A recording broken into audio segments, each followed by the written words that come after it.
All right, you're live. Happy New Year, everybody. Have a good meeting. Thank you. Thank you. Thanks, Danielle. Happy New Year to you. Folks, Happy New Year. This is the Red Hook Town Board meeting of January 11th, 2022. Would you be kind enough to join me in the Pledge of Allegiance, please? I pledge Allegiance to to the the flag Flag of the United States of America and to and the to the republic republic for which it stands, one one nation, nation, under under God, God, indivisible, indivisible, with with liberty and and justice for all.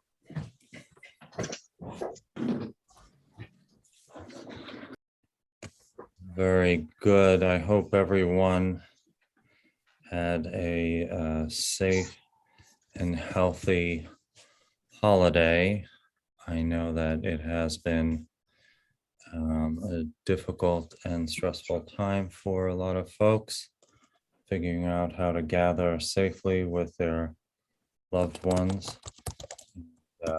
We have here at Red Hook Town Hall been involved with assisting Dutchess County, New York State, and soon to be the federal government in distributing test kits, COVID test kits. We've done it now on 2 occasions. And we expect to receive another allotment in the next several days. And so you should sign up for notifications on our website if you haven't already, and we can send you word of when the 3rd allotment will be. We expect it'll be distributed here from Town Hall perhaps as early as Tuesday or Wednesday of next week. So that would put it on the 18th or the 19th. We get a small allotment. It's first come, first serve. It's for those folks who have not yet received a test kit. And so again, it's redhook.org. Up at the top, you'll see a banner that says notify me. You can sign up for those topics that you're interested in. Okay, on the screen is the agenda for tonight. It's the first meeting of the year, so we'll be focusing on the beginning work of reorganization. We have, as we did last year, a resolution to authorize exemption renewals that is related to the assessor's work. And what it would do is grant automatic renewals except for when the assessor requires additional information. And we have also from our highway superintendent, the agreement to expend highway monies. Budget is provided for the highway superintendent each year, and she determines which roads and which projects she thinks are best suited for the ensuing year. And so that's what we'll be discussing tonight and perhaps approving. We'll also be taking a quick look at the Association of Towns, the annual meeting and their legislative agenda, and maybe quickly just going over some of the resolutions, not making any decisions about whether we're going to support them tonight. We'll tackle that at our next meeting, but just so you understand what collectively local municipalities are calling for from either the state or federal government. And with that said, we will move on to the supervisor's report. First meeting of the month, we have the supervisor's report. And tonight we are doing the initial draft of the December report. This is the period beginning December 1st to December 31st. And we start with an opening balance of $7,363,444. We have receipts of $592,000, disbursements of $370,000, and a balance of $7,585,000. We did also just receive for the town board members and the folks at home who are familiar with our community preservation fund. That's that real estate transfer fee above and beyond the county median price used for open space preservation. We received for the month of December $62,780. When added to the amount that we have here on, I'll get to it. Hopefully I'll get it to it there. Well, I'll find the page where the total for the year is, but that exceeds $600,000. This rather $800,000 this year for the Community Preservation Fund. It's been a banner year for that fund, and it now exceeds $2.5 million. And we have some ideas on what projects we'd like to use those monies for. Okay, in your packets, you have the variance report as you do each month, and compares the budget lines versus actuals. And we'll be receiving more invoices related to December throughout the month of January. So all of this will get updated as those come in for your review. Are there any questions about the supervisor's report? Okay, if not, who would like to make a motion to approve it, please? So moved. Thank you, Christine. Is there a second? Second. Okay, all in favor, Jacob Testa, Aye. Julia Solomon, Aye.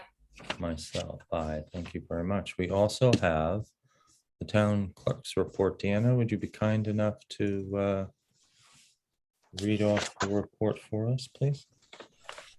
Town Clerk's report for the period of December 1st to December 31st, 2021. Total local shares remitted to the supervisor, $4,439.47. Amount paid to amount paid to New York State Ag and Markets for spay and neuter program, $49. Amount paid to New York State Department of Health for marriage licenses, $45. And the amount paid to New York State Environmental Conservation for hunting and fishing licenses, $72.03. Total county, state, county, and local revenues, $4,605.50. Very good. Thank you very much, Deanna. Next, we're going to move on to reorganization. We don't have any public comments, but before we start with our list. Robert, do we want to move to accept the clerk's report? Oh, I'm sorry. Thank you, Jacob. Why don't you move to accept? Yeah, I'll make the motion to accept the clerk's report. Thank you. Is there a second? I'll second it. Christine Kane, Aye. Julia Solomon, Aye. Bill Hamel. Aye. You see, I move so fast sometimes that I forget important steps. So we're on to a reorg. And this is where we talk about who our appointments are, and we're going to start to do that tonight. But I think we should begin perhaps by welcoming our newest town board member, Julia Solomon, who was successful in the November election. Julia, you want to say hello to the folks at home? Hi, everyone. I'm Julia Solomon, and I look forward to serving you. Terrific. Congratulations. Thank you. Welcome aboard, Julia. And we want to congratulate Christine Kane on her re-election, 4 more years. Thank you very much, Christine, for stepping up. Thank you to all the voters. Yeah. Christine, this is, I don't know how many years of you serving either the town of Red Hook or the village of Tivoli, but we don't have to mention how many, just that they are so many, and we very much appreciate it. And Deanna Cochran was elected for a full term, the town clerk, and we are very grateful to you, Deanna. Thank you very much for Thank you. stepping up to the plate. Thank you. Deanna, and we see Katie is with us also tonight, Deputy Town Clerk. Thank you both very much for doing such a great job during what is obviously a interesting time in our lives.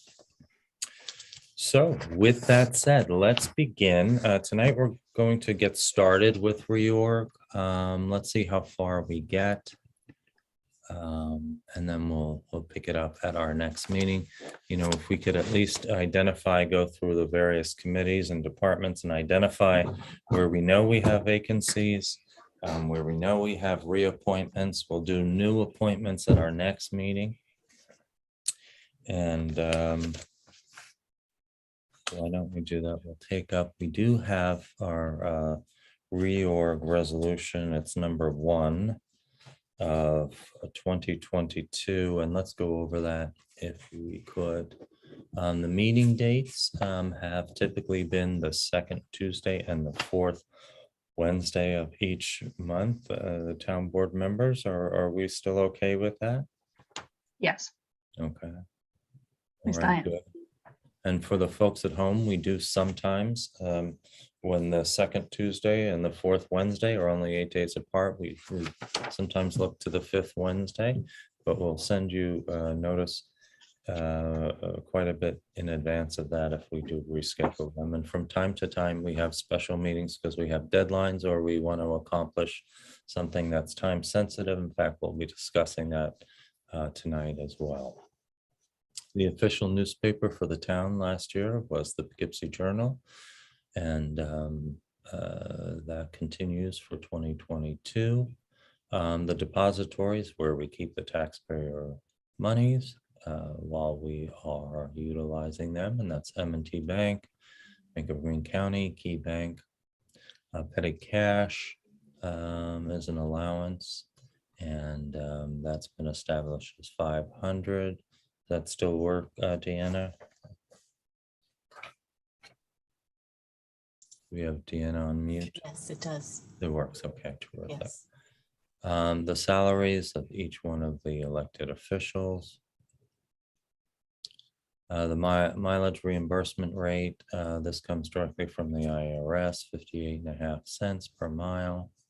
The undertaking, we do a blanket bond here in the town of Red Hook, and that covers all of us who handle monies, taxpayer funds. Check signing.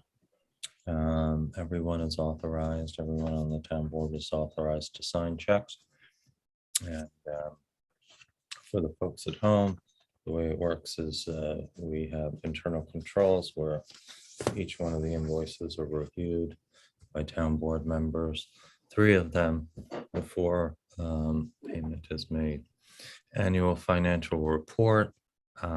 You'll be hearing from me at the end of February, a report of 2021. What you see now is sort of a picture that will crystallize over the course of the next 7 or 8 weeks. We have our procurement policies, investment policies, ethics policies, and fund balance policies, many of which were updated recently. I might suggest we take some time in the next month or two and again, take a look at each one of these. For tonight, we can go ahead and of course approve them, but see if there's any changes that we'd like to make to them. And we can, of course, just modify that at a ensuing meeting as well. And so this is resolution number 1. Would somebody like to move it? So moved. Thank you, Christine. Was that Christine? Yeah. Okay, and I'll second resolution number 1. Any further discussion? If not, all in favor, Julia Solomon, Aye. Jacob Testa, Aye. Bill Hamel. Aye. Thank you very much. Okay, so let's go down to our appointments list, and this is 2021 appointments have been updated, but obviously a lot of updating needs to occur. Let's scroll down here and just talk about any changes we need to make. We've done the banks, we've done the official newspaper, safety officer, highway superintendent will continue as that. Disaster preparedness, that's the supervisor. Emergency interim successors, obviously, we have to remove Bill O'Neill's name there. Julia, if you're okay, we're going to insert your name as one of the interim emergency successors. We hope it doesn't come to that where we have to get that far down the list. Christine, we don't have you listed here. Or Jacob, Yeah, either. I'm not listed either. Okay, why don't we list in that order? We'll do myself, Bill Hamel, Christine. You're gonna keep Teresa on there, right? Yeah, absolutely. I think Um, last year we did Bill as the deputy supervisor, and then we decided just one more person, but Was fine. yeah, but we can put them all on this year if we I want. think we should do that. Maybe just do myself and then Bill Hamel as deputy supervisor, and then Teresa, and then town board members will list as well, if that's okay with you all. Fine with me. All good, okay. Receiver of taxes and registrar of vital statistics. So there, what we're doing as a town board is appointing the town clerk so that it's commensurate with the term. So that would then mean it would be a 4-year appointment, and the same would be true for water rents. Issuing agent handicap parking permits. I didn't realize we distinguished between those. I'd forgotten that. Assessor, Cheryl's appointed already till 2025. Building inspector, we're just obviously Steve Cole right now. Municipal code enforcement inspector. So let's go back to building inspector. We also have Gary Beck, since we have contracted with C3ND. Did I say that correctly? But Mr. Supervisor, so the building inspector part-time is the building inspector. That is the chief of the office. Right. The other position that's available is a deputy position, part-time deputy. Underneath with Bob Fennell. So Bob Fennell was They both previously have the appointed same in- title, actually. No, there's a difference. So the code enforcement inspector is a secondary title under the building inspector.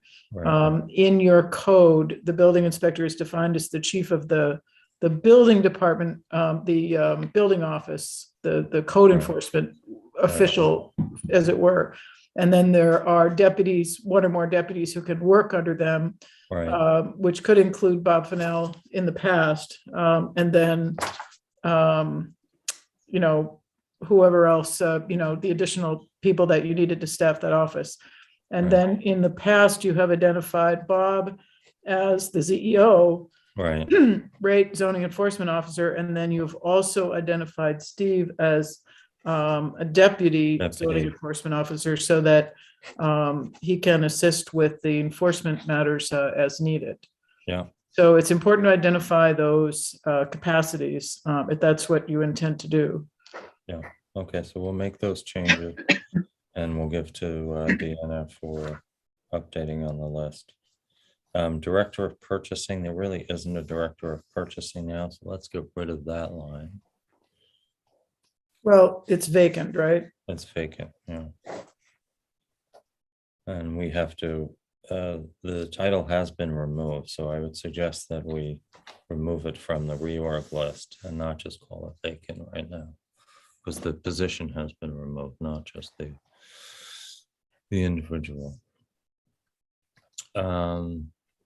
Okay, Panda representative, we have Marianne Harvey still. I believe that's still the same. Mark is still, I bumped into Mark just a little while ago. He's still quasi involved with Panda, so he might still be our alternate. I'll try to get more information on that.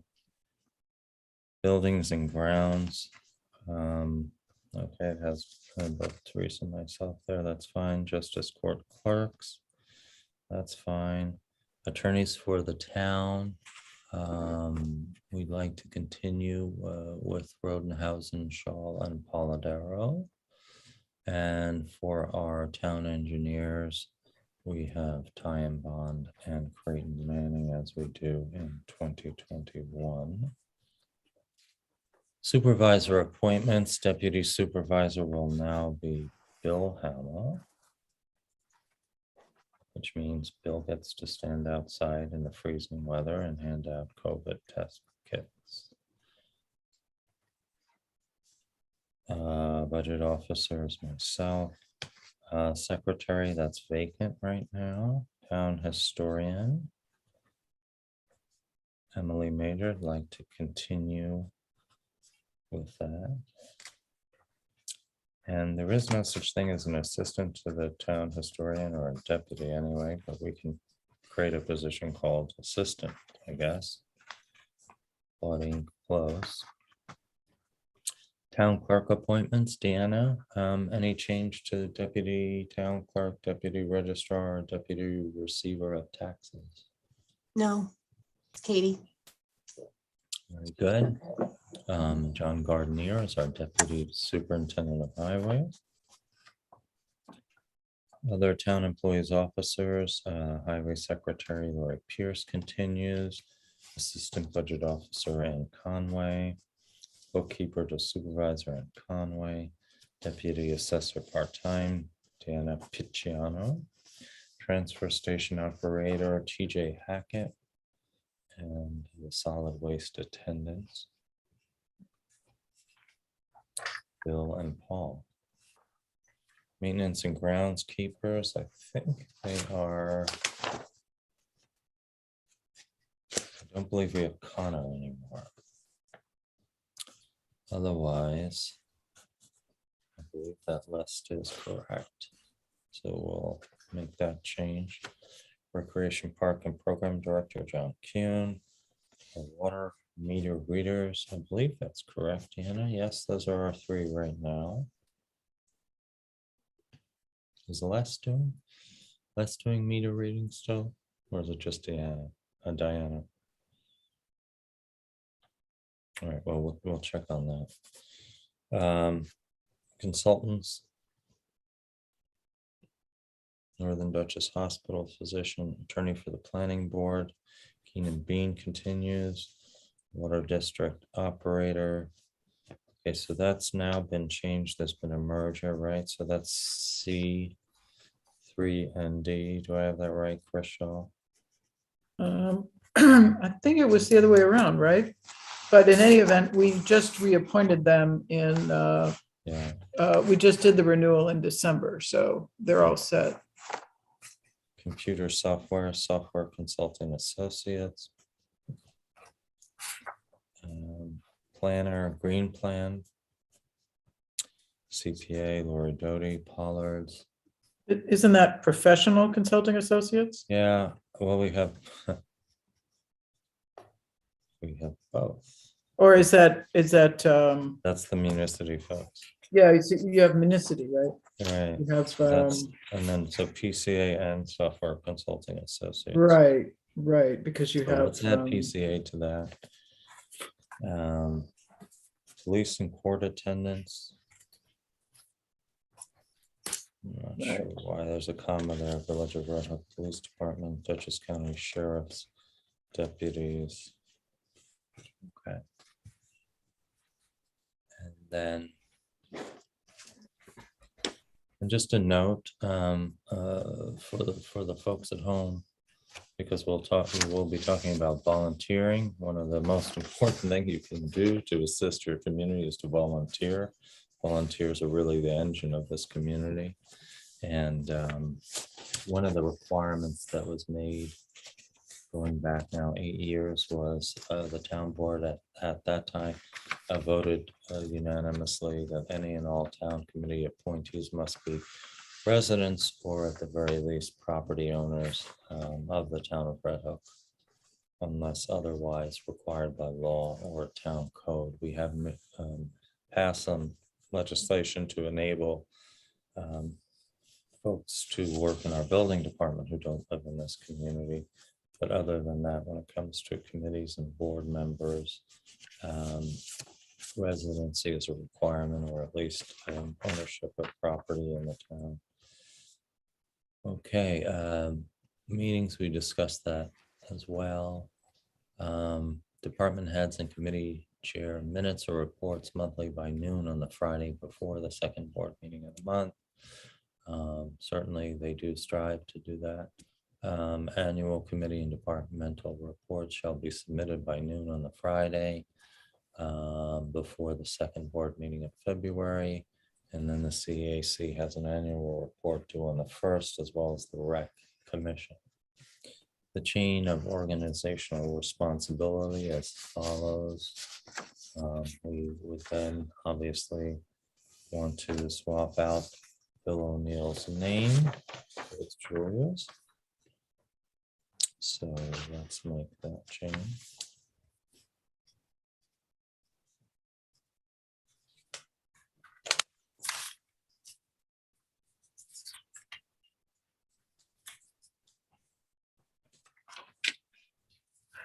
Mileage, let's make that change, 58.5. New IRS rate. Town departments, chain of command, department head, deputy department head, if there is one.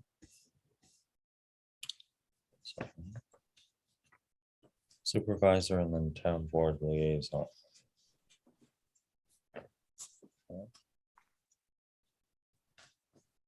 So town board members, now we get to the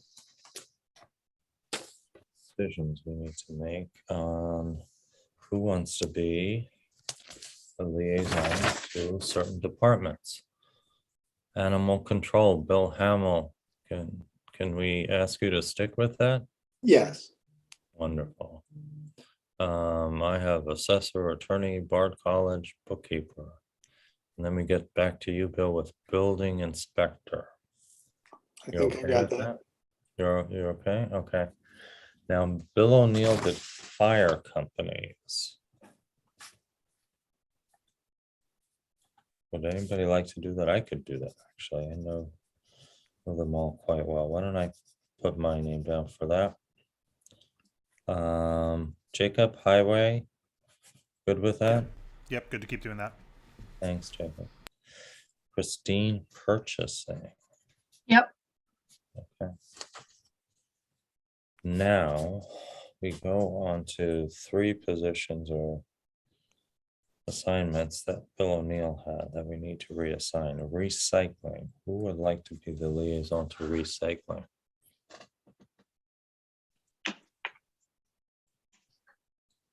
Okay, don't everybody jump in at once. I'll take that one.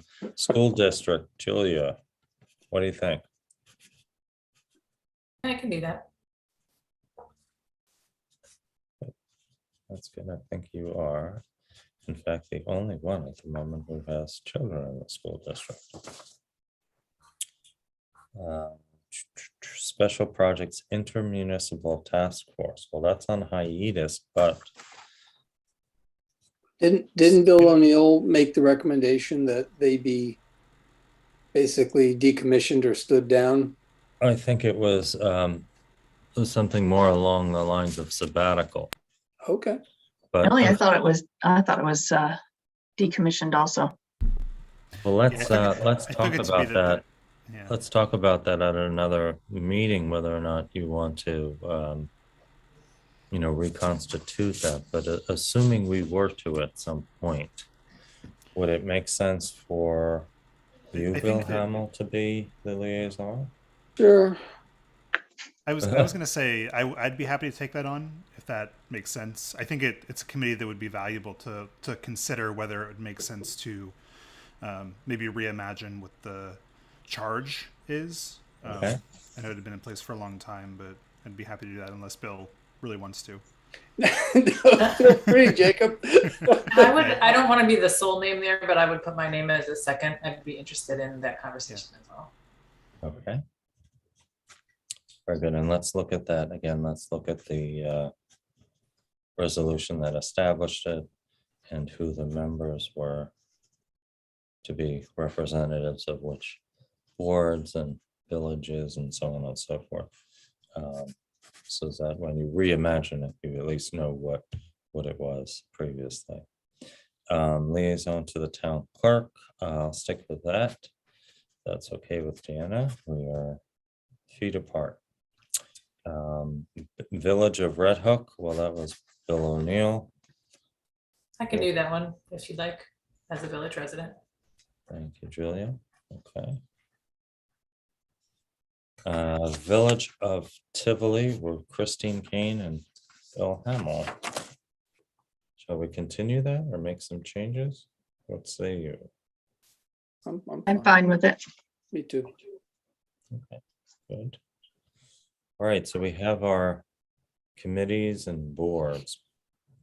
And I guess what I would say is before we go ahead and take assignments, what I'd like to do, I know that it's been very difficult for folks to have meetings and to work on projects during the pandemic. Some of the committees have been just going nonstop, full bore remotely, and others have sort of not been meeting regularly. So what I'd like to do is see if we can start to get those meetings up and running again.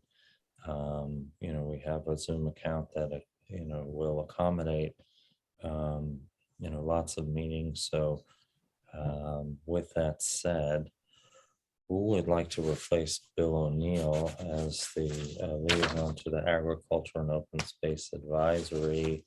It says board, but it's actually a committee. I'm happy to do it. Christine, okay. All right. Board of Assessment, yes. Can you scroll down more? Oh, be nice, wouldn't it?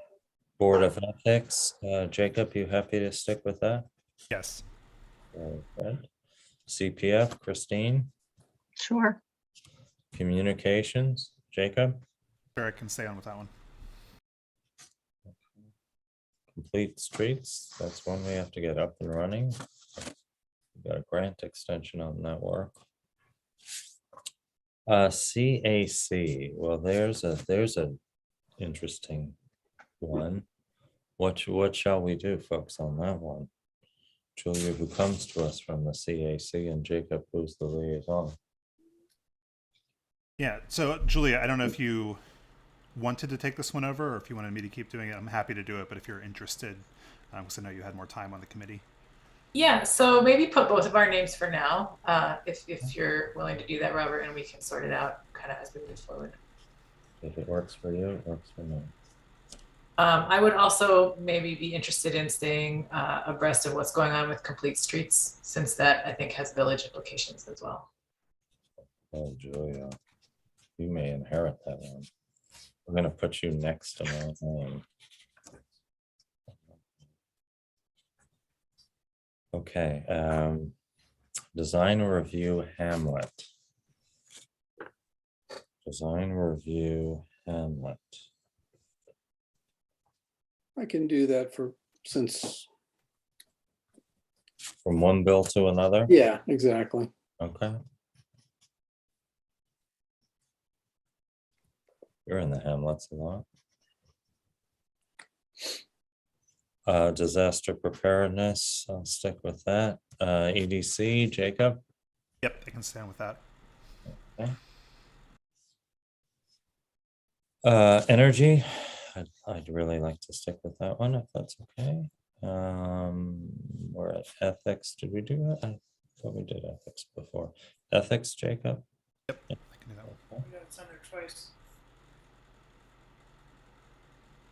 Board of Ethics and Ethics Board. That's clever. How did that happen? So let's Yeah, get rid maybe of we that. need to consolidate that and just Same. the line there. We're twice as ethical. Okay, Greenway and Trails.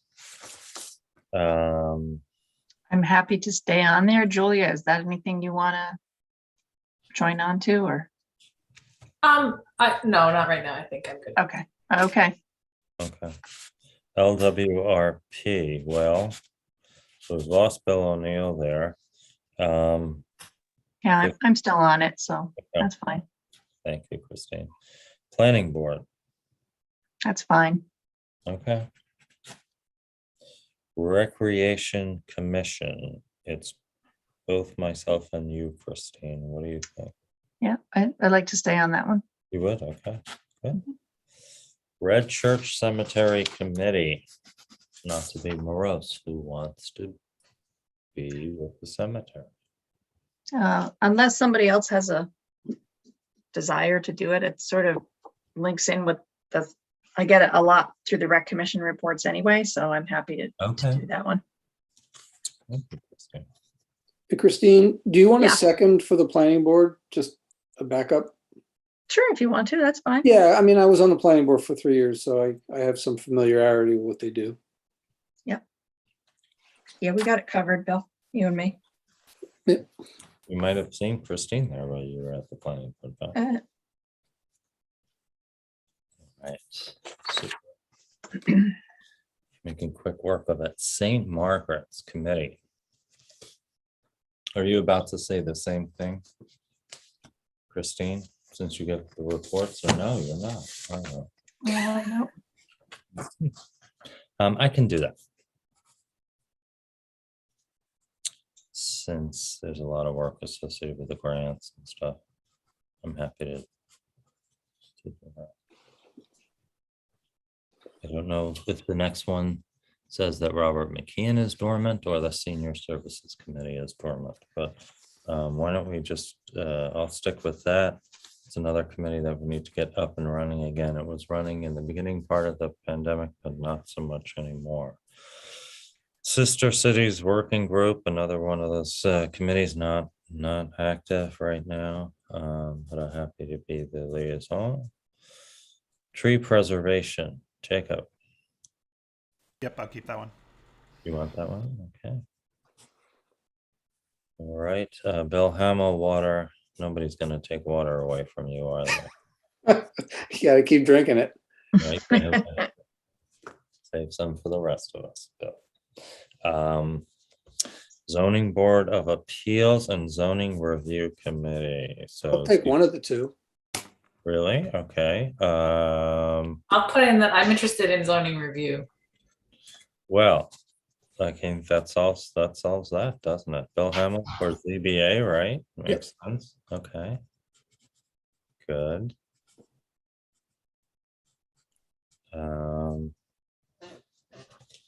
Yeah, because that's also the same night as this AC, so Julia couldn't do that one anyway. Perfect. All right, shall we start to do a little work on committee appointments? Mr. Supervisor, before you go on to that, you had some appointments that you reviewed in the first part of the resolution. Yeah. paperwork here that should really be done with a motion to approve and a vote by the board. So maybe you could take care of that before you go on to the individual appointments. You're talking about the town board appointments? I thought I am. I thought. Yeah. Okay. You walked through them, but the board needs to vote on them. Oh, yeah. No, I was gonna vote on everything together, but I'm happy if you would prefer for record keeping, I'm happy to go ahead and vote on the town board appointments. So this would be going all the way through the town departments on page 3. And I'll make that motion. Is there a second? Second, Okay, all in favor? If there's no further discussion, Julia Solomon, Aye. Jacob Testa, Aye. Bill Hamill, Aye. myself. Okay, so now town board liaisons, we've walked through those. Board and committees, committee appointments. Let's get to that, and then we can take a motion to approve whatever work we get through. And I think we're gonna, if we can tonight, try to get all the way through page 11, at least identify what we have open so we can send out word to the community if they're interested in joining what we have available. So let's see how quickly we can get through this. And we are 4 here, committee appointments. Committee members are expected to attend 2/3 or more of scheduled meetings.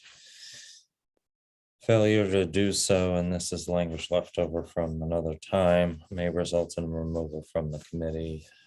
There are times when it's just not possible for people for health reasons or otherwise to make 2/3 of the meetings, but that's what we'd like to see. And for folks who are interested in joining one of our committees, you will love it. You'll get to meet a lot of terrific people. The commitment is generally a monthly meeting. Some of these committees meet more infrequently than that. We are doing all meetings remotely right now. Okay, agriculture and open space advisory. We do need to re-up some of these folks here. And what I see is, from what I can tell, we don't have, let's see, any vacancies unless somebody wants to drop off. So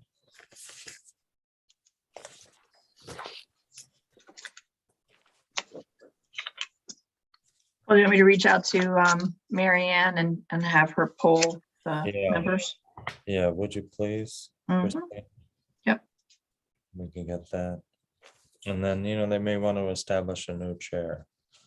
If Mary Ann's not willing, but would you ask her if she's willing to continue as chair? Yes, I will. And we'd like to get them up and running and meeting again. A lot has changed in 2 years because of the pandemic. And so we'd like to hear from the farmers, what's working, what's not working, what they need. Assessment Review Board, well, there's only bad news there, which is Carl Dowden, after I don't even know how many years, but perhaps as many as 30 years, has sent in his letter of resignation. He's had a lot of personal family obligations he needs to attend to. And so we can't thank Carl enough for all his work on the ARB. But what that means is that we are in desperate need of getting a new member or two to that board. These are 5-year appointments. There are 5 members. And for the folks at home, what this board does is it hears complaints Grievances. about assessments from homeowners and works to make determinations whether or not the assessor's valuation for the property should change. And so we know that we have 2 vacancies there now. Jane Greenblatt has resigned. Carl Dowden leaves us with Krasinski, Hubble. No, we're missing one. Oh, that's it. Let's review this. Okay.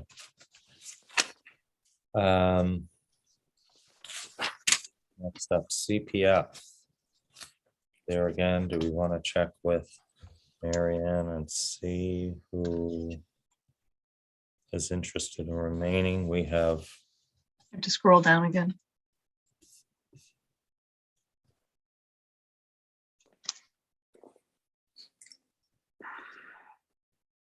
yeah, 7 members, 1, 2, 3. So we have 1 vacancy there.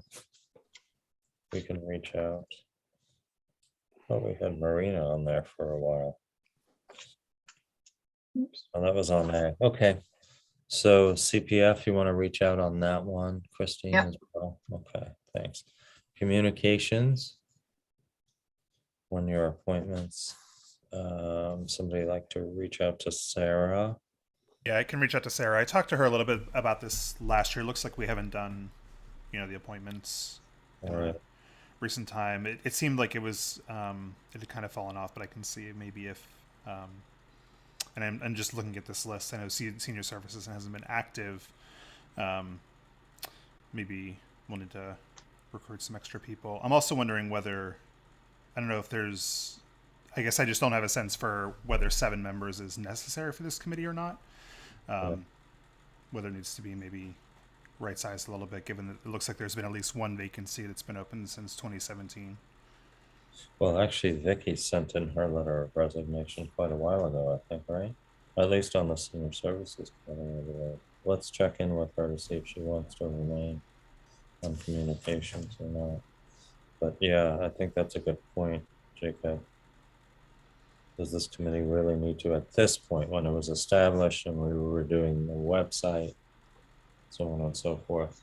Although there will be some work, we'll be taking a look, working with Panda on maybe different formatting, perhaps moving forward. But yeah, But yeah, I'll connect with Sarah and have a conversation kind of about, what might make sense for this now that the website's been established, and maybe we need to kind of reconsider the purpose of the committee. okay. Well, there's complete streets. So you and I will talk about that, and we'll see. These are people who were at one point in time interested, but it only beginning work on a draft that Ted Fink had prepared policy statement.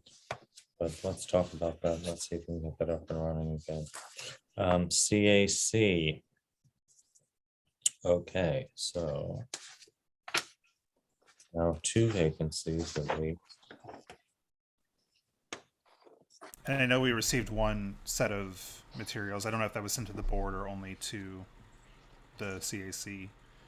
But I can make sure that we have those for one person who's interested, who's been attending the meetings for some time now. But I think that would still leave us with one other vacancy. Which was created by Julia. Okay. Oh, yeah, I guess, yeah, it's just Julia's, right? Yeah. That makes sense. Okay. So let's identify whether we have, well, we certainly have an opening there, so we can let folks know. All right, Design Review Committee, 2-year appointments. Chris, Emily, Will Tatum, Jeff Carter, Tiffany. Who's doing design review? That's Bill Hamill, right? Yep. Bill, I'll give you Chris Gilbert's contact information. If you could ask him to check in with all his members and see what their interest level is and whether or not there's a vacancy. Okay.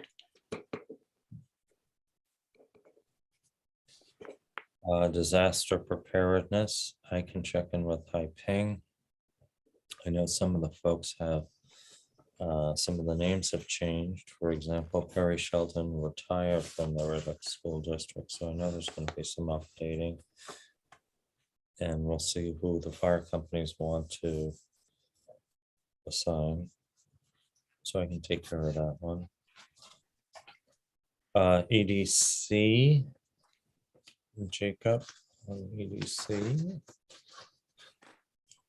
Yeah, I know that all the people on this list regularly attend the meetings. There's a couple that are up this year, so. So Jacob, Yeah. I did want to take a moment of the board's time to discuss some concerns I have with the EDC based on the work that they did last year and sort of how they've transformed themselves from 2020 to 2021. And I'm putting this out there for discussion. One of the things development, and we've talked about this, is their middle name. And in this context, it generally means being forward thinking and trying to figure out where you want a town to go, how you want to get there 3, 5, 10, 15, 20 years, having a plan for long-term economic stability and growth. And the last year, what I saw with EDC, and this is going to sound harsh, but I really feel this, is that they seem more akin to a hired lobbying firm than an actual arm of the government. The work of government has to be fact-based, it has to be objective, and it has to be measured. And when we took up the issue of regulating short-term rentals, I saw EDC making communications to us verbally and in writing that had, unsupported hyperbolic assertions, and they weren't fact-based and they weren't measured. And, when you work for the government, even in a volunteer position, there are some special obligations that come with that. And the first and the most important one is that you're required to put the interests of the public before yourself. And I know that at least 4 of the members of the EDC are people who ran short-term rentals. 3 of them were here in Red Hook that I know about. And I know about that because those folks came before the intermunicipal task force meetings and talked about their operating short-term rentals here in Red Hook. And so, that caused me a moment to pause and be a little concerned about their objectivity. And before we adopted our laws, I wanted to get an idea whether it was just more than those four. So I sent an email to all the members, and I copied all the town board members, asking for everybody to identify whether they have done short-term rentals, managed them, operated them here in Red Hook or anywhere else. I got one response, which was disappointing. And then I sent another email to the chair asking her to please remind the members about my request, which was an official request as a member of this legislature. And I still didn't get a response. At best, that's disappointing. And my sense is that any EDC member that has run an STR here in Red Hook, they had a choice to do the ethically right thing, which was sit this issue out. But they didn't.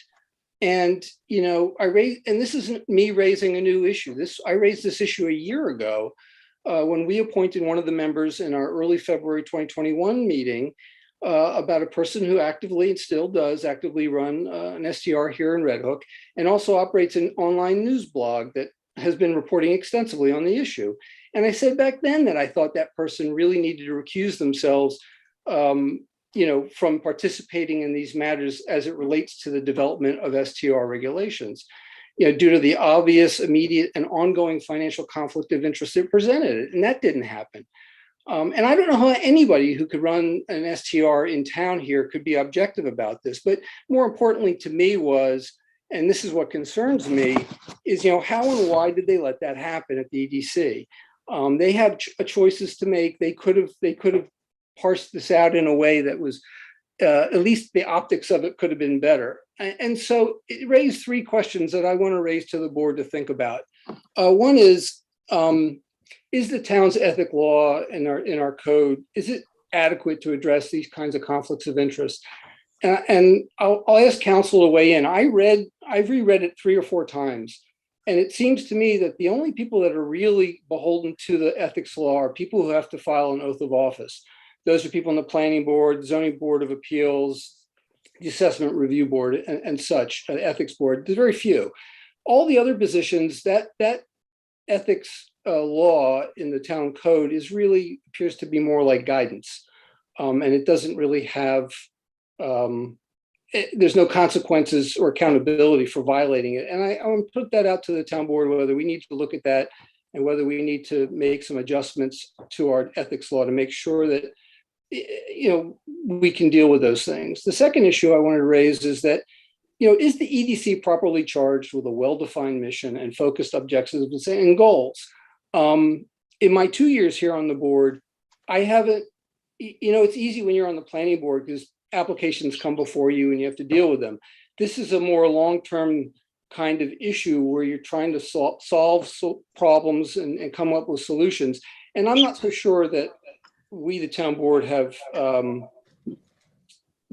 created a well-defined mission for them to work from. And lastly, I do want to raise an option which may not be popular, but I would want to consider hiring an outside town planner, a professional town planner, to come in and do a top-to-bottom review of our town with an eye towards long-term economic stability and growth, and then have the EDC, have them work on, make it their charge to try to implement those recommendations. And until then, have them temporarily decommissioned.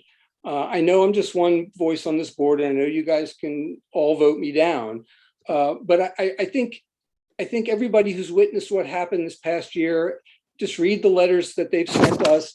It should be a pause for concern, with the way they behave themselves, before the town board. I'm pretty disappointed, and I wanted to put that out there, and I'm open to discuss it.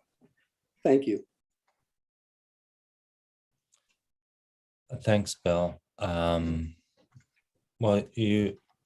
I can only speak for myself. You've given us some stuff to think about. I'd like some time to consider those suggestions, especially the outside planner. May not be a bad idea. Yeah, But I'd just like to add that I think that actually, I think that's a very good idea. And I think that there might be the possibility of some funding coming through that might be something that we could apply for Yeah. to support that. Okay. Anyone else? Yeah, I think that that piece of it is definitely really appealing to me. I think that that is something that would be really helpful, is to give maybe a little bit more direction to this committee. I do think that, from being in the meetings, I think they understand their charge as supporting local businesses. And I think that that is something that should be a focus of the committee.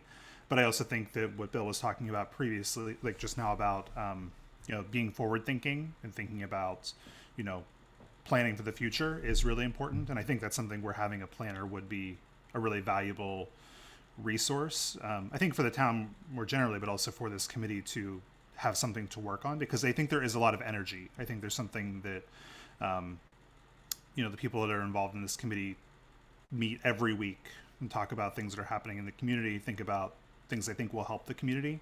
And I know there was conflict about short-term rentals. I guess I don't know who else. I know one individual who operates short-term rentals in the town, but I don't know who else on the committee may have. That was never a part of any of the meetings that I was a part of, at least, that people were talking about operating something besides the one person I think we all know. There are three others. I'm not going to name them, but Yeah. but they came to intermunicipal task force meetings, and actually in a very helpful way, because they came as operators to help explain how it works. So from a an informational perspective, it was helpful for the task force. But knowing that those four individuals were operating them here really caused me a lot of concern about how objective could they really be, because their financial interests are at stake. Yeah, and I think that with that part of it, right, I guess I don't know if they were still operating them right, but I think that operating one to begin with, like, you think that there's some value that's being provided either to yourself or to your community.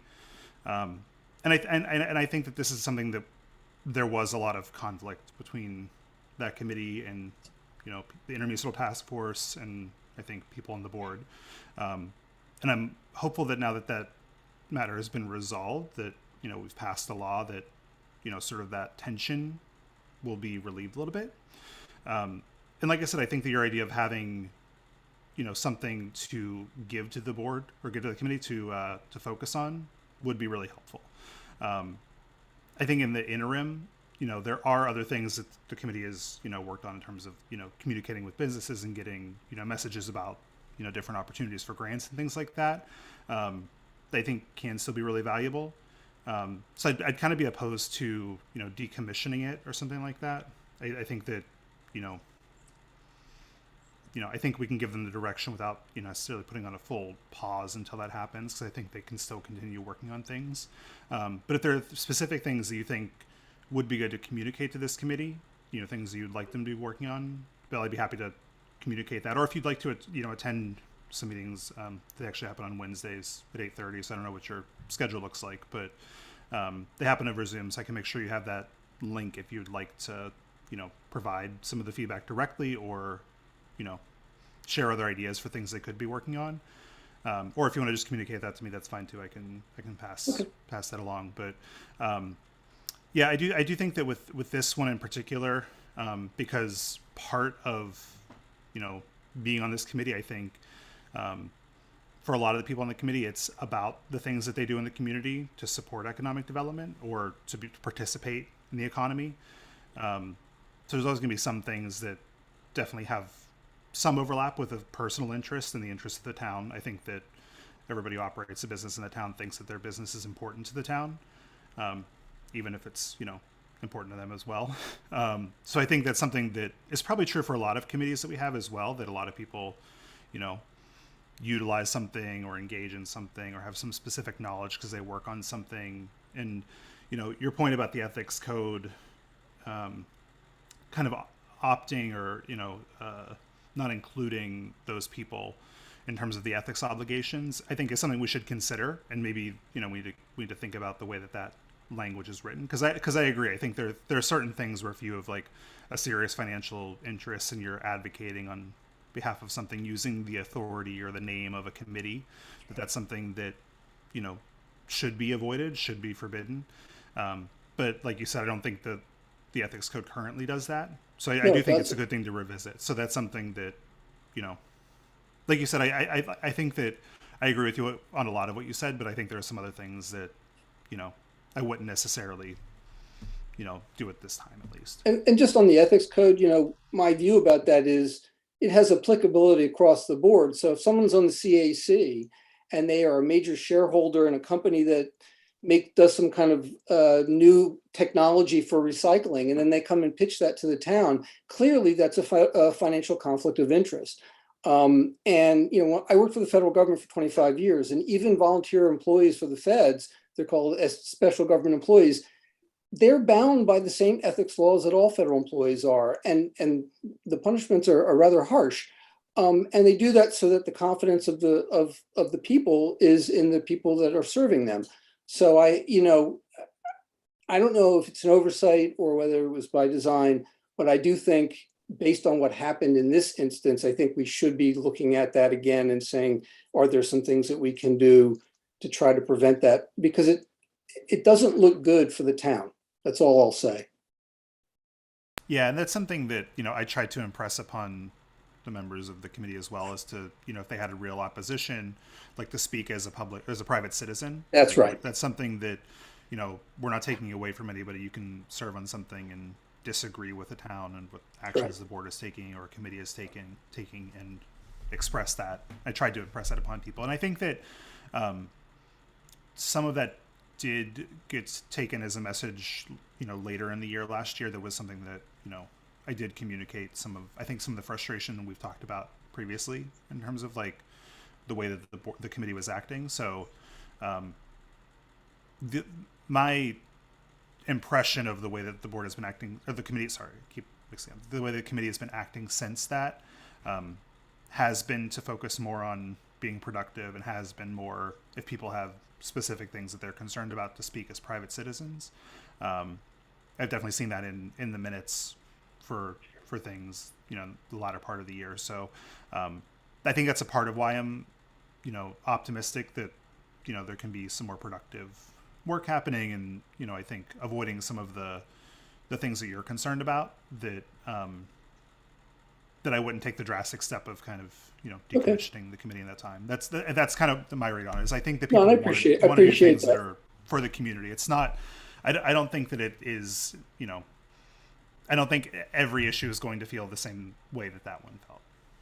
And listen, I know all the people on the committee, and I think they're all very smart, very talented, very capable, and successful. And I think that they have the combined skill sets to achieve, you know, find solutions and move forward. And I appreciate you saying they have the energy.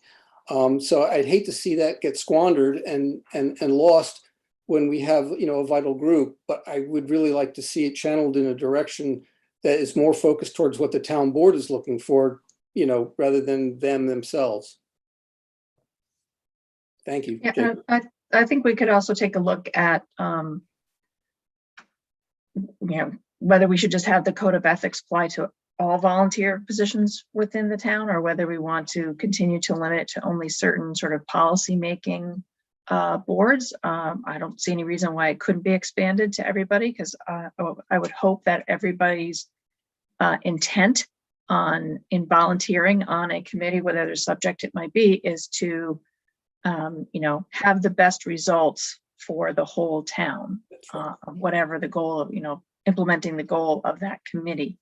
So we can certainly have a discussion on it. I don't really see any reason why it can't be expanded. The oath of office and the ethics training can't be expanded to include everybody who volunteers on a committee. And that's probably a very helpful, at the least, refresher course for people who've heard it before, but for all new folks, can't hurt. But I do think it's also important to impress upon folks that some committees, it is much harder to try and become involved or express an opinion as not a member of that committee than others. So that is also something that sometimes I think has to be taken into consideration, and, you know, people have to understand And I know that at ethics board meetings, especially towards the latter half of the year, we discussed doing ethics trainings for everybody who's subject to the ethics code. So that'll be everybody in this meeting, I think. And then also, if we're thinking about expanding it, I think that'd be good to get them involved in that conversation once we decide to do anything like that. Because that'll be another piece of it, is if we want to do some training for other committee and board members, that would be something we'd be asking for a little bit more involvement from them for. Well, that's a good segue, Jacob, to saying that, we might consider, or something that's been considered over the last few years, is trying to get some training sessions for many of our committees and boards, have our consultants, attorneys, so on and so forth, whether it's ethics or planning board. I know we have a couple of new planning board members, a ZBA. Training sessions can be really helpful. We can ask our attorneys whether or not they can organize something, and it can be done over Zoom and very convenient, and I think very helpful, and get folks off on solid footing and a good trajectory as well. So let's consider that for as many committees or boards as possible, I think, right, folks? Okay. Yep. All right. I don't think it hurts to have the training, even if you're not, fully subject to the law. It doesn't hurt to be considering the ethics of what you're doing. Exactly. Okay. All right. Energy Committee, I can take care of that. I think everybody is already appointed to that committee. It's through 2022. There's no staggering on that committee, so we might want to look at that next year. I don't believe anybody's dropping off of that committee. And there's our ethics board. We do have a vacancy and an interested person. Perhaps after their next meeting, we can go ahead and consider that recommendation for appointment. Well, I know that we've had the letter of interest and the resume from the individual who was interested in this vacancy. I know the ethics board was hoping to have the seat filled prior to the next meeting, so they'd be able to start the year off and upcoming matters to have a full board for that. So I was actually going to propose appointing the person that we've received the materials for. Yeah, I would just ask you if you wouldn't mind, Jacob, if we could hold off on that till the next meeting, till they finish with whatever business is in front of them. I understand they haven't finished with any referrals to them. And go ahead. Yeah, I guess I thought that we were in a period between the end of a previous matter and the start of another one. So like they hadn't started the other one because they were hoping to I think it was like a timing thing, but also they were hoping to have somebody before the next meeting to start on the next. Oh, on the next matter? Yeah. Yeah, I wore the materials for that person circulated. I don't think I saw them. Well, I think so. Back a ways, I think. Yeah, I think they were circulated in November, I want to say. It was it's been an a couple email. of months, and I know that would be before Julia joined the board. I was gonna say, so Julia wouldn't have seen that anyway. Yeah. So I think I would be uncomfortable to vote on that. I would not feel prepared to vote on that right now, just because I haven't seen the materials. Yeah. So could we be in that camp yeah. as well? Yeah, could we circulate those before the next meeting? Because I do. Sure. We have had the materials for a few months now, and I think it would be, important to, where there's somebody who's interested in doing something and there's a board who's interested in having that person. I think it's really important to do that in a timely manner. Yeah, agree. Okay. Greenway and Trails. Christine, you still have that one? Mm-hmm. Right. And at last we left. There's already been I think there's been a change in the chair of that one already, right? Didn't we approve that one? Right. So I think so it's Lisa now. It's Lisa now because Howie resigned. We should do a motion so that they can she can call a meeting. Do you want to do that motion to make Lisa, to reappoint Lisa? Well, we can tackle again the rest of the committee members because everybody's a holdover. Yeah, I'll make a motion to reappoint Lisa to the committee and also appoint her as chair of the committee. Okay. I'll second that motion. Any further discussion? If not, all in favor, Jacob Testa, Aye. Bill Hamel, Aye. Julia Solomon. Aye. Thank you very much. Okay.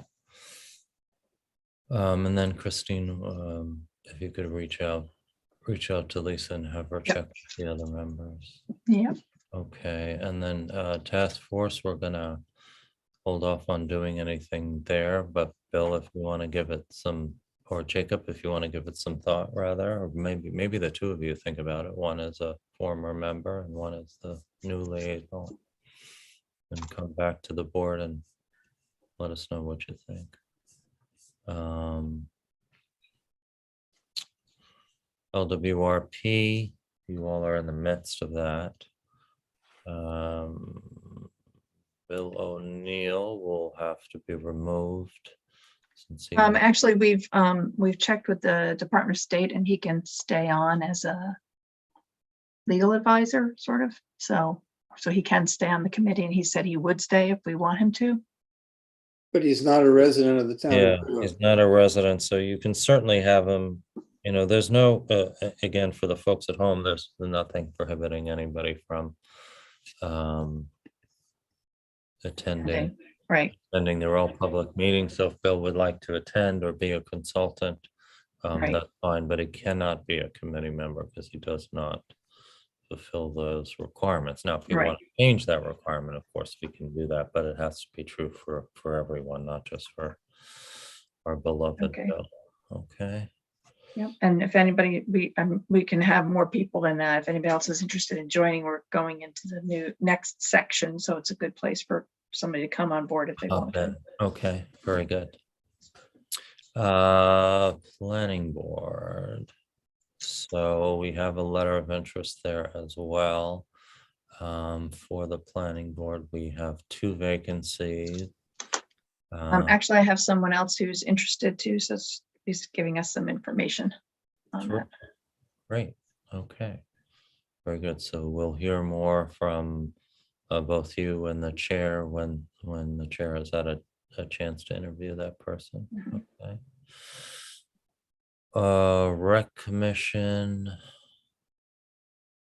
I think there are some changes to that, right? Or will be some changes to that, Christine.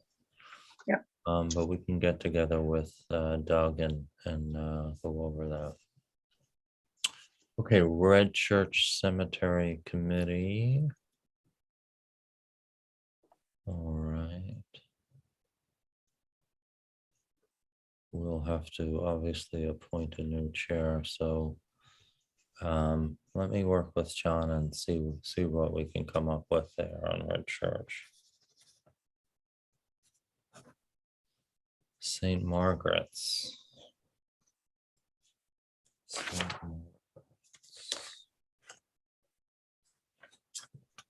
All right, so there we need to start from scratch, because that committee has been defunct for quite some years now.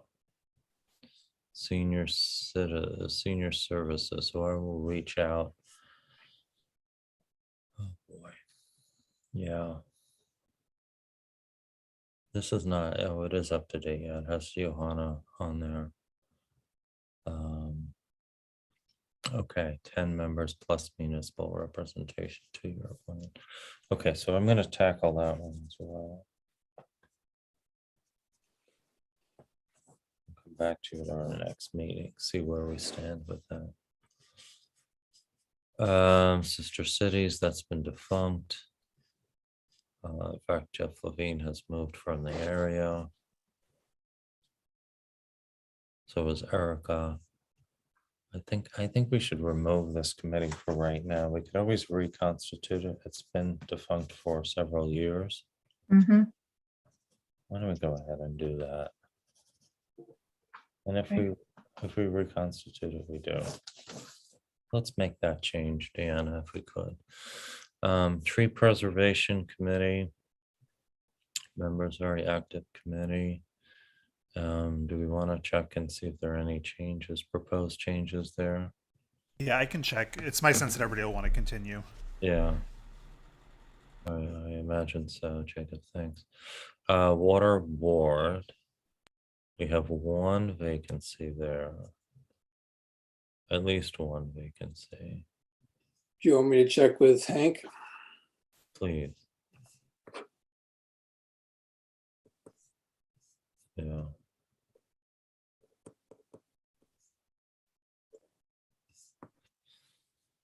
ZBA. So we have an important board. We have one vacancy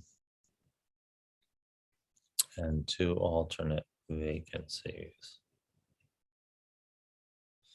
And so possibility of one individual looking at also the planning board.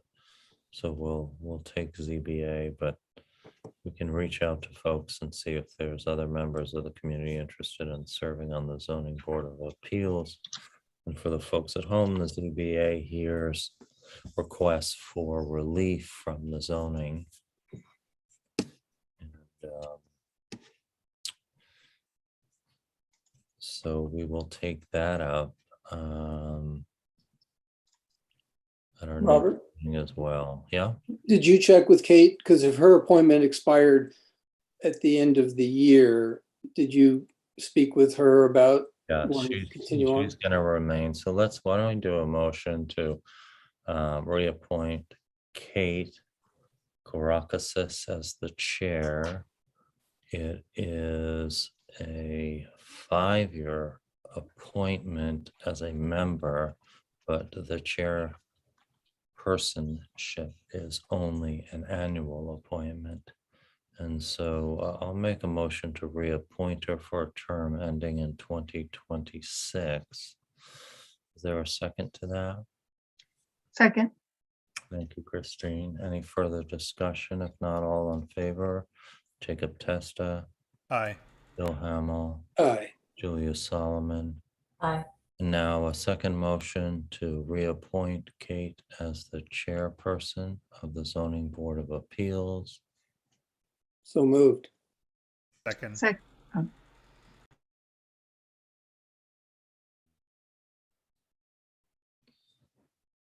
Zoning Review Committee. Okay, so this is a committee that has not met. Are we going to vote on that? did you vote?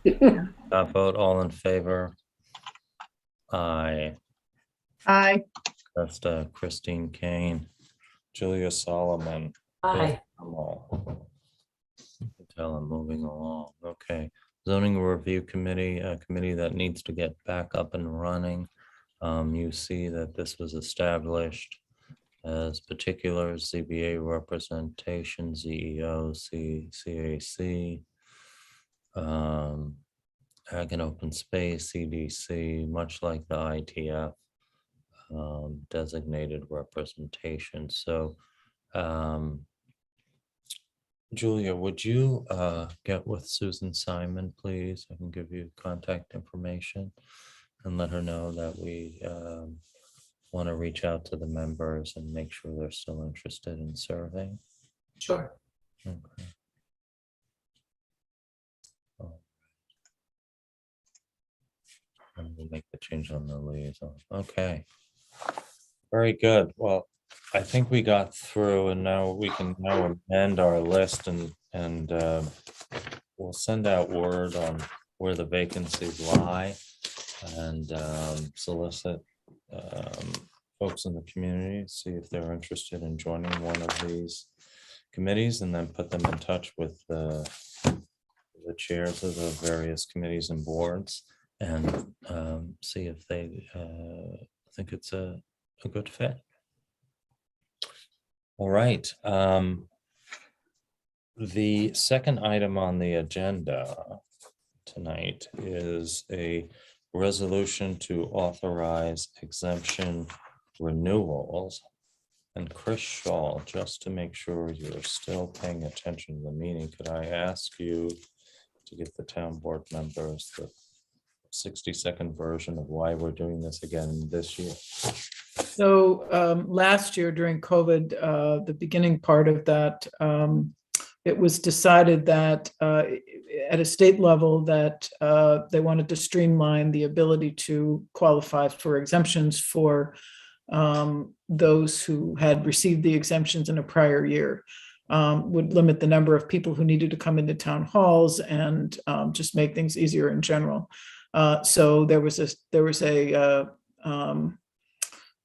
executive order issued again in December that authorizes the municipality to adopt a resolution, again, allowing those exemptions to be granted on the basis of a prior qualification, unless that there are, there's a fact situation that the assessor can evaluate that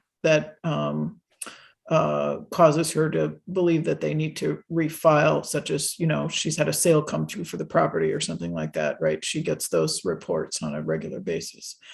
So this resolution would essentially continue the same situation that you've had last year. Is that short enough? That's terrific. And in particular, it's designed to protect some of our potentially most vulnerable citizens. You can imagine if we have our seniors coming in with renewal paperwork, that's not something that we want to, risk their health over. And so, as Chris articulated succinctly, this will allow for that automatic renewal, with the exception of when we believe the circumstances have changed. So this is resolution number 2, authorizing real property tax renewal procedures for seniors and persons with disabilities and limited income permitted by Executive Order 11.1. And I so move. Is there a second? I will second. Whoa. I think Christine may not have gotten in there by a note. Any further discussion? If not, all in favor, Jacob Testa, Aye. Bill Hamel, Aye. Julia Solomon. Aye. Okay, and we will we'll do a news alert on this if we could, just to update the public.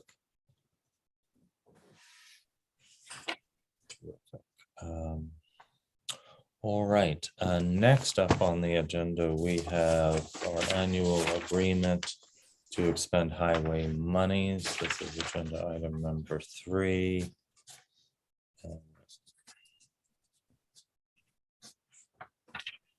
Section 284, for the folks at home, when the town board approves a budget, appropriates a certain amount of dollars for the improvement of our roadways, and then the highway superintendent then goes about the work of determining how best to use those funds and on which roads and which type of improvement to the road.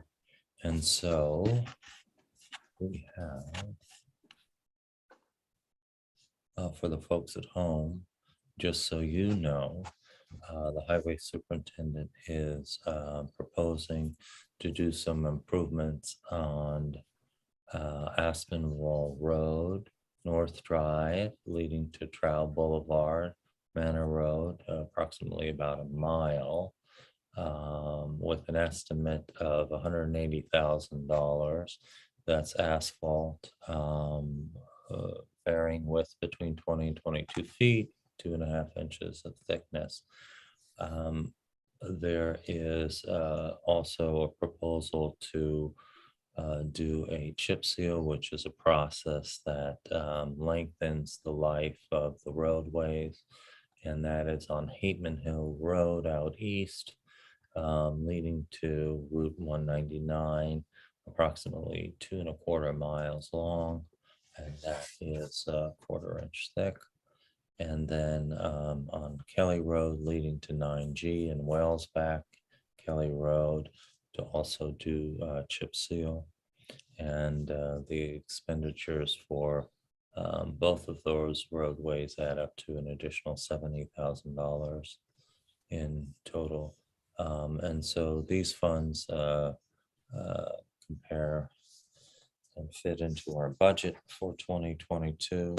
It will be interesting to see how the federal monies that have been approved for infrastructure might impact the resources available to us, and we might be able to do more work related to roadways. Okay.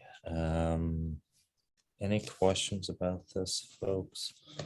We'll need to get 2 copies to our highway super at some point this month. It's still a little early. Obviously, there's going to be several months before the plants are open again, but this will allow Teresa to prepare the bidding documents so that we can line up folks to do the work as soon as practicable. Okay, so would somebody like to move to approve the 284 agreement? Okay, so moved. Thank you. Second. All right, this is resolution number 3 to approve highway expenditures. Moved by Christine, seconded by Jacob. Any further discussion? All in favor, Bill Hamel, Aye. Julia Solomon, Aye. myself, aye. Okay. Continuing on to our agenda.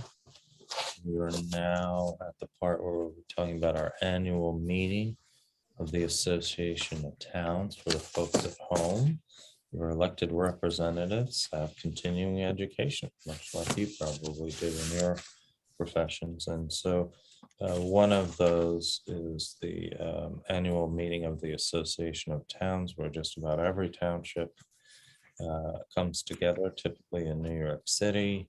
There's a 2 or 3 day conference, many classes, and timely topics. It happens typically on President's Weekend. It's going to be interesting to see whether or not they hold it in person this year or not, or whether it's going to be remote as it typically has been during, well, at least the last pandemic year. One of the things that the board needs to do is establish who will be the designee to vote on matters for the town, and that is typically the town supervisor. And if you would be kind enough to once again appoint me to do so, I will be attending, especially if it's remotely. But if not, I will still attend, N95 in hand. So that's the certificate of designation. Let's get to that. Who would like to move to designate the town supervisor to vote on? So So moved. moved. So, okay, thank you, Bill Hamel. Second with Christine Kane, is that correct? Yep. Okay. All in favor, Julia Solomon, Aye. Jacob Testa. Aye. Thank you very much. Okay, so designated. So for the folks at home, what that means is that there's one of us that's a voting member. Each year, the Association of Towns gathers information and viewpoints from the municipalities on what they can do as far as their advocacy for either state or federal government, and what type of platform they develop, and what propositions they'd like to put forward. Here are the titles of those proposals, and one in particular has my eye, as you can imagine, but let's go through them. Preserve and support home rule, highway bridge, and transportation funding, broadband, strengthen state and local government partnerships by restoring state revenue sharing and increased funding, allow municipal deposits at credit unions, create a dedicated funding program for Bill Hamel, municipal water and sewer infrastructure.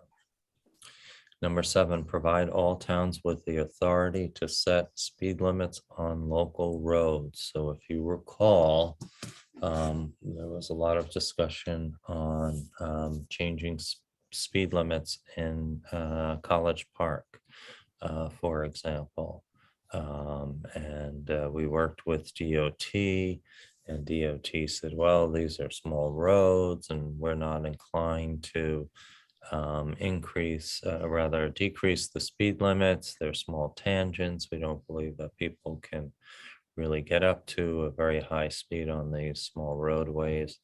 And we rejected that argument, but we're at their mercy. And so I had suggested to you last year that we take a different approach, which is we advocate to try to get the law changed so that we would have the ability to make these determinations on our very local roads, in particular subdivisions where there's not a through road.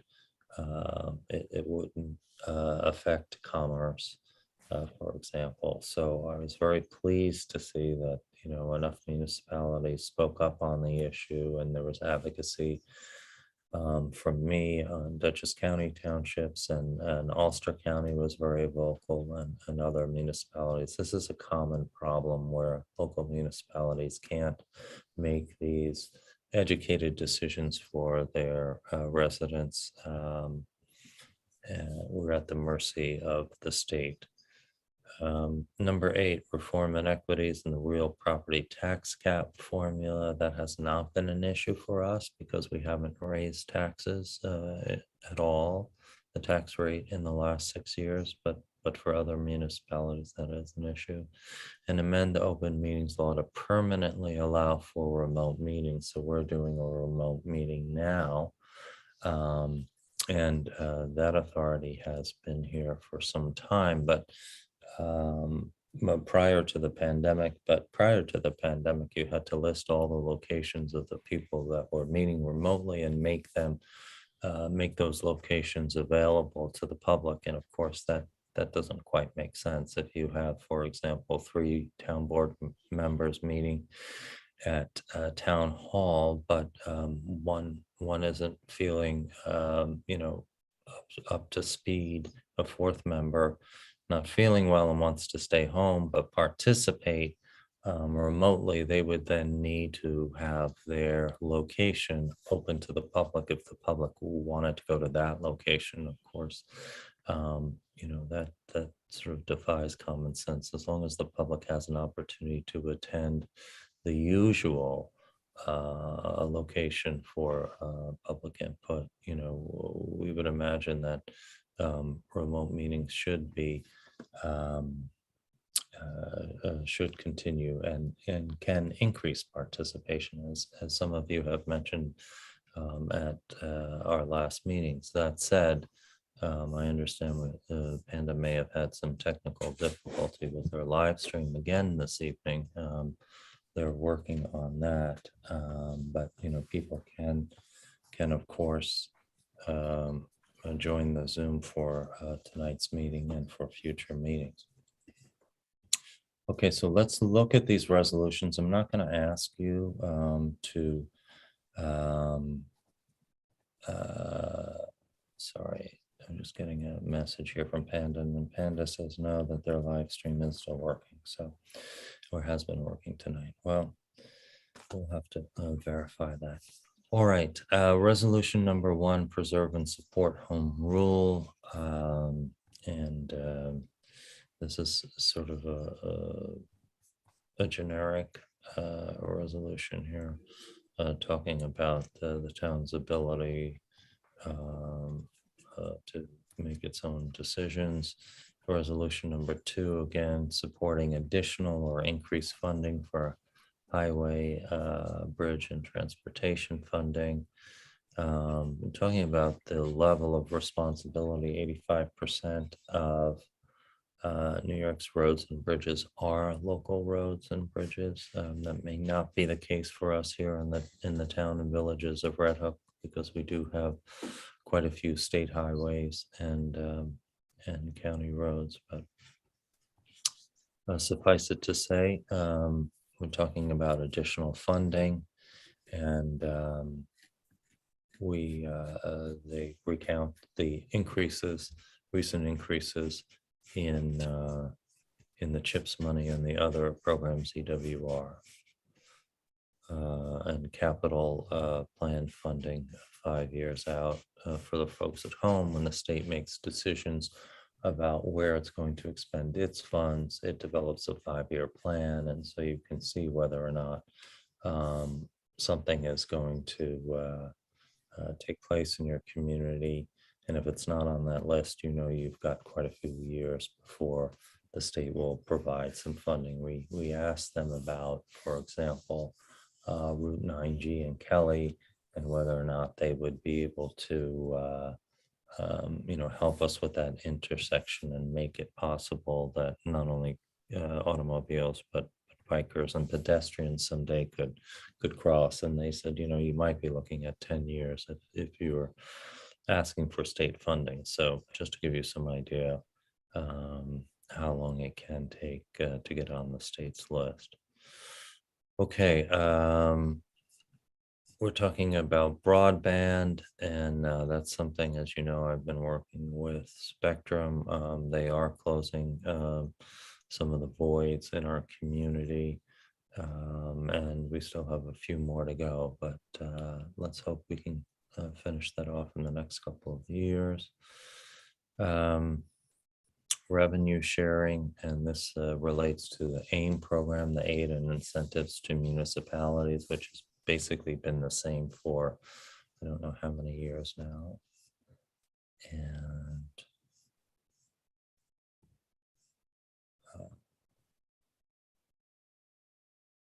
so one of the quirky things about where we can hold taxpayer funds is that we are not allowed to deposit funds into our local credit unions and savings banks. And Chris Shaw, would you like to tell the public why we're not allowed to do that? Where's Chris Shaw? Yes. Why? Well, you mean the short answer is that for a long time, municipalities have been very limited in the kinds of things they can invest in because there's been a history of municipalities investing in different types of investments that turned out to cause them loss of capital. And so the list of authorized investments are very conservative. There's been a recent opening up of that to an extent. So this would be a further opening up of that opportunity to invest in credit union, the savings banks. But I don't know what associations of town. I haven't studied what their proposal is in this particular case in terms of their what would cause them to be secured. I'm assuming they'd have to still be secured in the way that bank deposits have to be secured. Bank deposits have to be secured by the banks by deposit of funds, at least 100% of the amount of the municipal deposit. Right. So this speaks to the National Credit Union Insurance Fund. Mm-hmm. And the argument is that if you're utilizing your local credit union, it's more likely that those dollars will stay in your community. The sixth resolution is creating a dedicated funding program for municipal water and sewer infrastructure. I think the Village of Red Hook is a really good example of, why we need to have dedicated funding for water infrastructure. By the time these projects make it to shovel ready, the cost of them in many cases is quite a bit above the initial estimates. And so the prevalence of funding so that they can be done before costs escalate, I think really speaks to the issue. right, let's see what else we have. The roads again, as we spoke about. Reducing it. There are some communities that have a certain population, or they're near a community that has a certain population that get to make these determinations. And then there are communities like ours that are not empowered to do so. So this would amend the traffic law.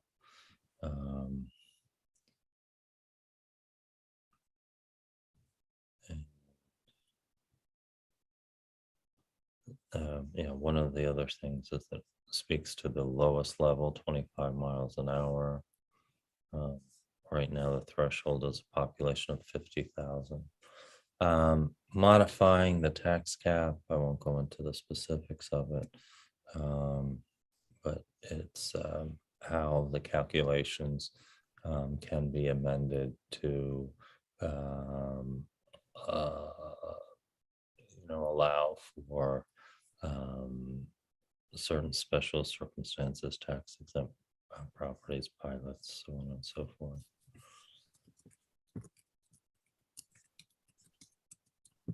Okay, and then there's the last one, which is to permanently allow for remote meetings. And as long as the public can view and listen to the proceedings in real time, providing greater flexibility and having hybrid meetings where both members and the public can either be here in person or remotely participate. And the large body of thinking out there in the municipal world is that a hybrid model might work best for public participation. And the authority to hold these remote meetings during the pandemic certainly has been extended to this month and is likely to be extended again with the outbreak of Omicron in New York State. Okay, that's it for the 9 legislative items. So town board members, if you would give them some thought so that we can vote on them, which ones we want to support and which ones we may want to reconsider. They also have their list of tentative conferences. This is always a short list and it gets expanded as the conference approaches. In fact, I think I may be doing one again, presenting one again this year.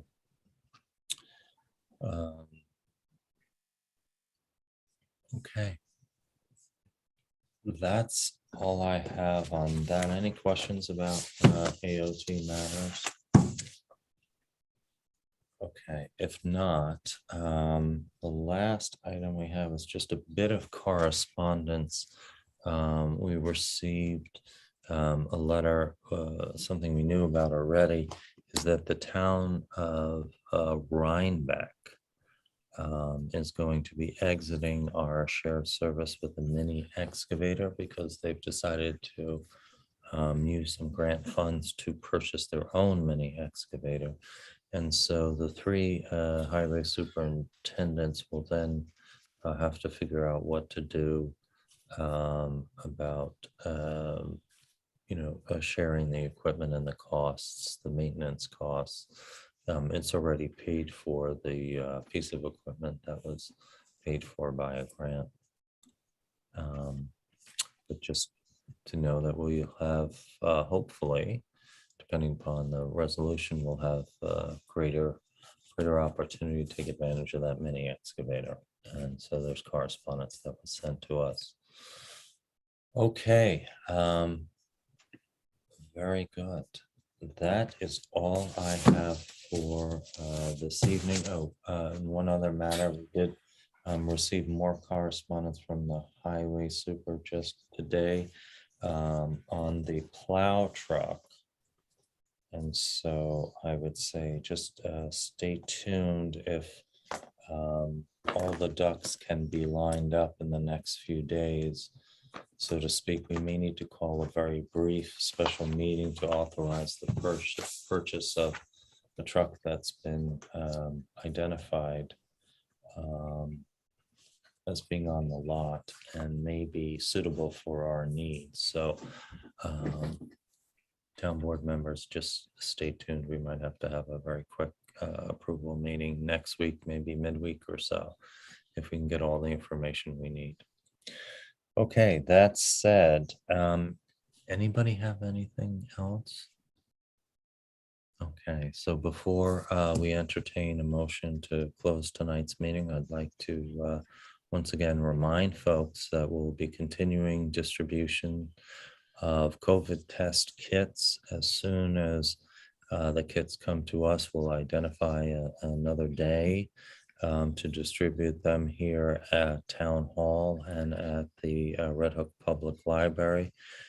We anticipate we'll be doing this for the next several weeks. As a reminder, it's first come, first serve. And if you've already received a test kit box, which has 2 tests in it, you're not yet eligible for a second one. We hope to get to that point sometime soon. With that being said, we wish you all a happy new year and be safe. We wish you good health and certainly stay warm tonight. It's 7 degrees here at Town Hall right now. Is there a Motion to adjourn? motion to adjourn? Any public comment before we close? Any public? We have one public tonight. Any public comment? Okay. Then a motion to adjourn. So Christine, moved. you want to move? Okay, a second. Second. All right. Thank you, Bill Hamel. All in favor, Jacob Testa, Aye. Julia Solomon, Aye.